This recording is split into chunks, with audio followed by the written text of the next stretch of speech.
So who are some of the people that you work with? You know, after you got in with G Malone and you in the studio, who are some of the artists that you had a chance to meet and work with?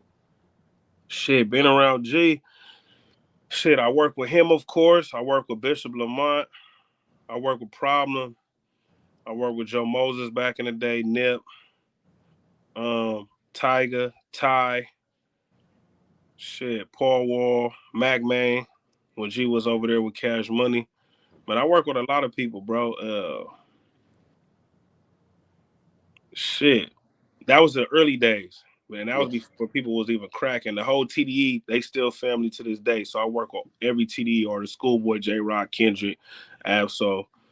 Uh, Ali was mixing at the time. Punch was mixing at the time as well. So yeah, man, I've been around. So what was some of those studio sessions like with Nip, man? Give us a good Nip story, man. It's funny because everybody like have similar stories about Nip's process of taking too long.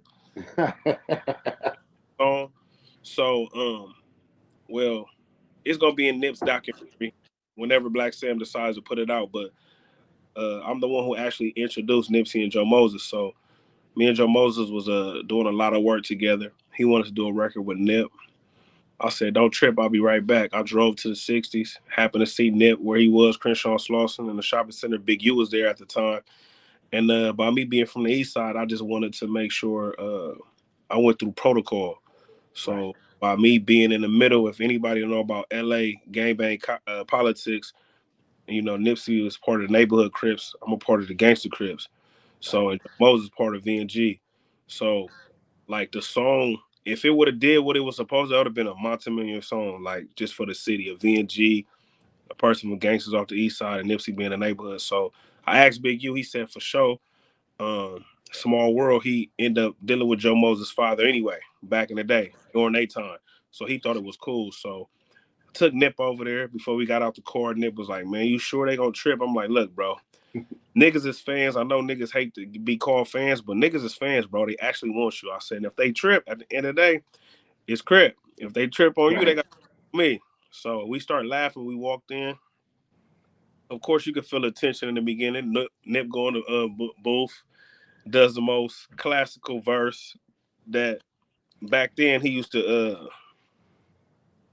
always use this phrase in his verses. It's the, one of the verses where he'd be like, uh, "Gold on my neck, fat."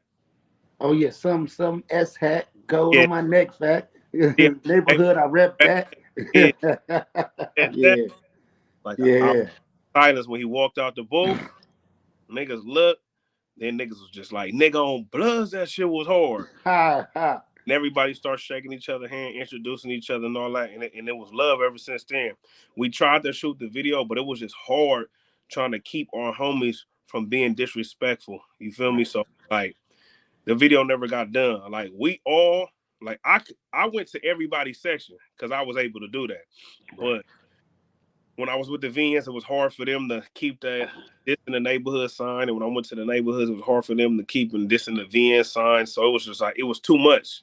You know what I mean? And at the end of the day, who am I to tell people what to do in their section and they respect the section? So Right. we never got the video done, but we got the song done and everybody developed a relationship. And as everybody seen the relationship, Joey made his own relationship with Nip and you know, they brought each other out on shows and shit like that of that nature. And I felt like I was just happy to be a part of history and me connecting the dots. Like Right. You all did something real big. That was monumental, man. Coming from the city, I know. You know what I'm saying? yeah.